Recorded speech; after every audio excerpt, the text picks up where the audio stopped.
Anong violation niya? Not carried or RCR po. Not carried or RCR. Chinek mo driving an unregistered motor vehicle. Apo. Oh, Kasi sige. po, ang dala niya po yung ano, Ano? symbols lang po. Apo. Binigay sa'yo lahat. Apo. 2023 po. Binigay sa'yo. Hindi, binigay ito sa'yo lahat. Naalala mo? Apo. Meron pa siyang version. Nagmamadali kayo. Kasi Tama, po, hindi? Tama po. Kasi po, false na po kami. Yun. Apo. Importanting statement dito, yung totoong nagmamadali siya.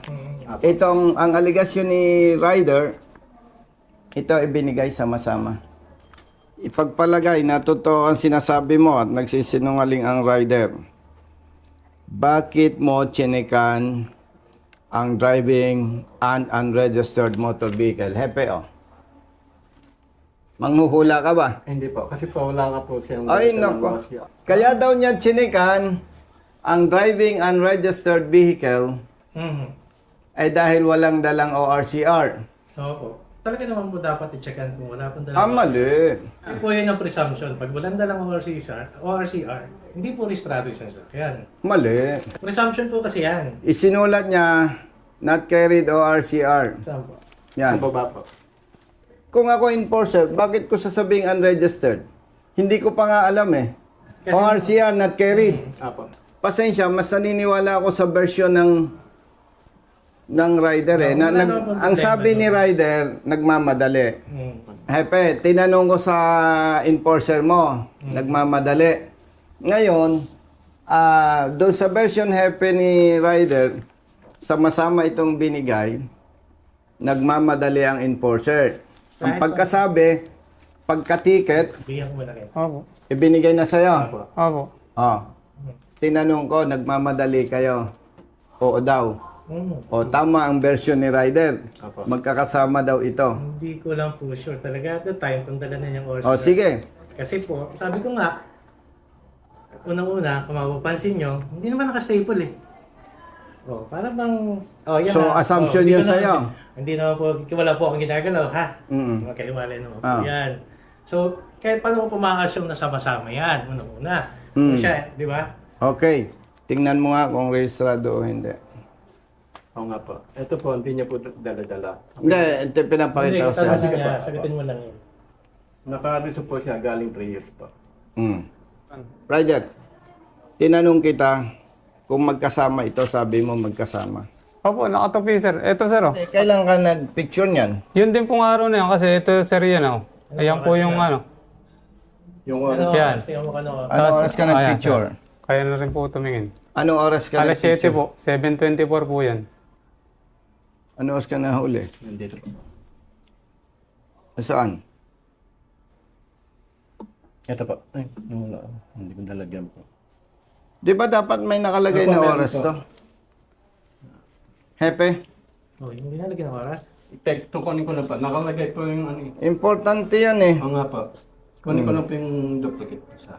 Diyan Hindi, po ito na sir. yan Diyan sir ako lumapit eh. Sa kasama niya. Hindi, sunod-sunod naman po ticket po yun eh. Nung may oras po. Ah, sige, tingnan mo nga. yan. Tingnan ko nga yung iba, brother. Diba? Baka naka... Yung pera po lang. Baka naman kayong batch Pera po ticket yan. ng TOP, ha? Apa.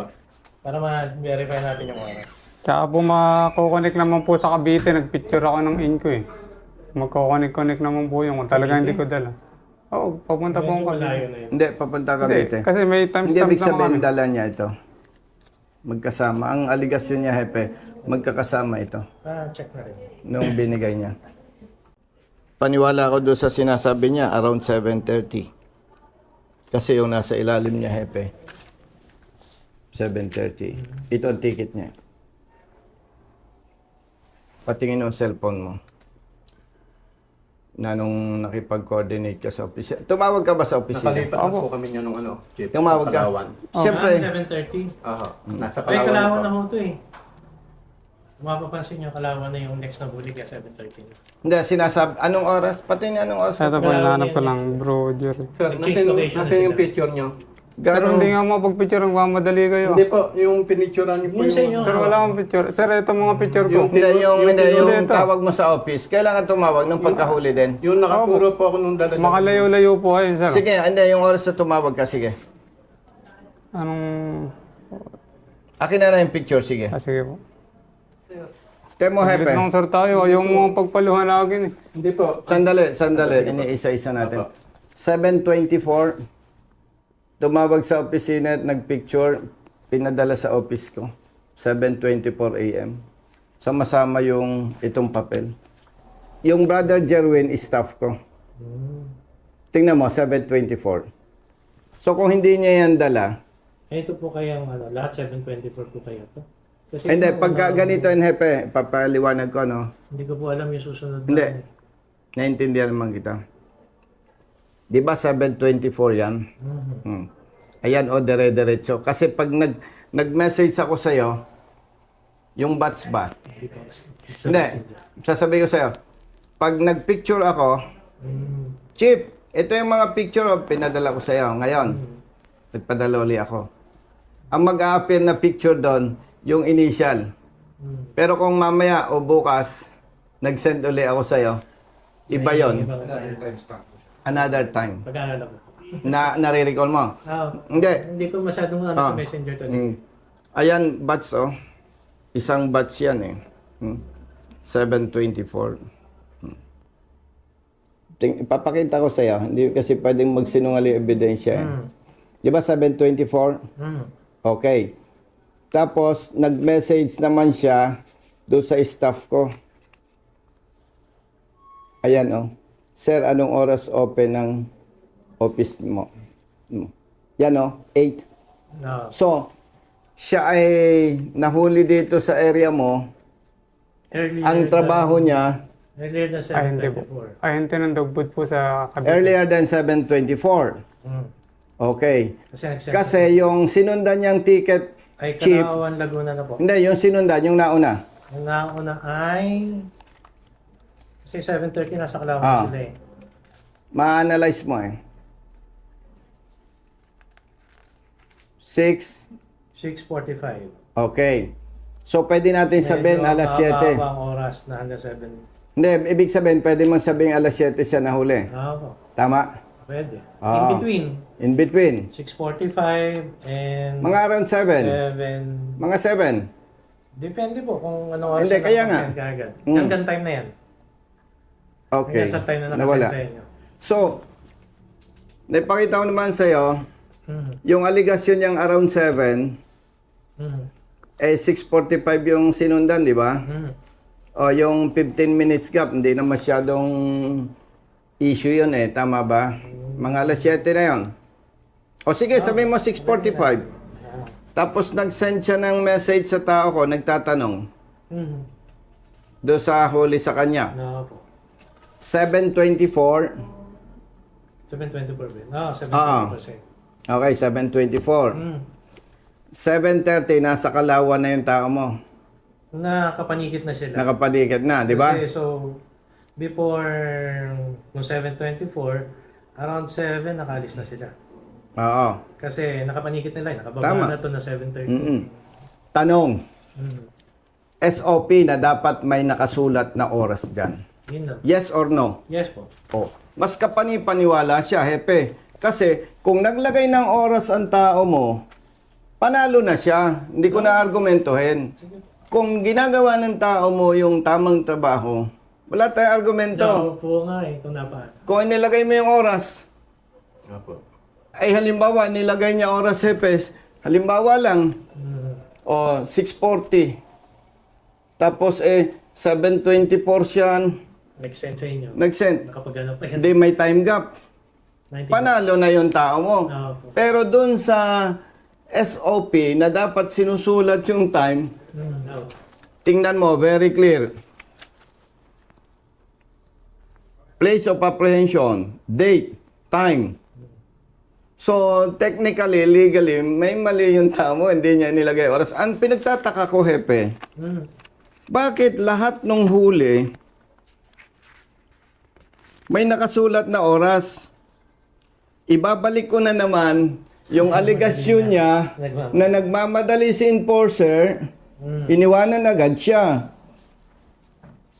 Pangalawa, tinanong ko siya, nagmamadali siya. Oo daw. Tapos, wala akong makitang dahilan bakit hindi isinulat ang oras. Samantalang lahat ng ticket dito, Hepe, may nakasulat na oras.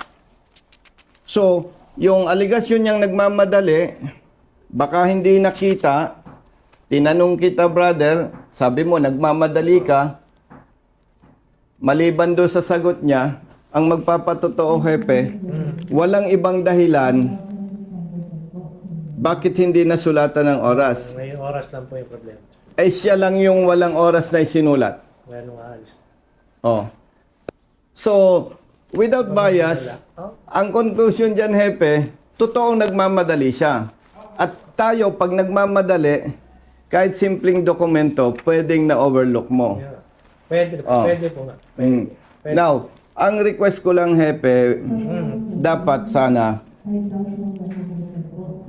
ayusin ng tao natin ang trabaho. Kasi katulad niyan, absent sa trabaho. Ako from silang, Baka mo, layo. tumakbo ko. Eh hindi naman ako natulong na parang style padrino. Kasi pag tumawag ako sa'yo, Epe, ayusin nga ninyo yan. 100% makikita mo, i-absolto mo siya. Eh pero hindi ganun eh, kailangang mahimay natin eh. Ngayon, kaya napaka-importante, Hepe, na maging lesson sa lahat, yung oras. Opo. Kasi dito sa diskusyon natin to, kung may oras, pagtatama-tamain natin yung version niya, yung kanyang ebidensya, pag nagdikit-dikit yon, madali mo agad sabihin, mali nga ang huli. Yun ang lesson doon. Nilagyan ng tao mo ng unregistered. Pero pag tiningnan natin yung documents, registered ang kanyang motorsiklo. Ano ang gagawin mo ngayon? Sa adjudication po natin, re-reverse po naman natin. Kailan? Kung kailan siya tutubos po. Kasi po... Teka, sabi bakit ko siya nga, tutubos? Yun nga po, kung kailan siya pupunta sa amin.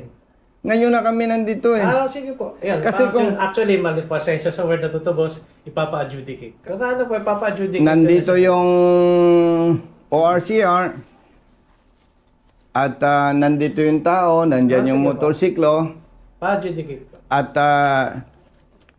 nire-request ko, i-resolve natin ngayon. Ang lesson na lang dito sa'yo bilang rider, Opo. pag nag-conduct ng checkpoint or operation, ang LTO, ang kailangan lisensya o RCR. Huwag mo nang ipakitang ibang papel. Opo. Sa iyo naman kapatid, kahit nagmamadali ka, kumplituhin mo ang detalye. Napakahalaga ng oras. So may lesson sa'yo, may lesson din sa enforcer natin. Dapat talaga may body ka mang enforcer. Kasi kung may video, walang walang ganitong diskusyon. Paano? Bahala ka na to. Iwanan ko na to. Salamat. Para may aral pare-pareho. Alam mo na yung aral sa'yo. Kita mo na, abala si Epe. Paalis na eh. Paalis na yan. Oh, brother. Thank you.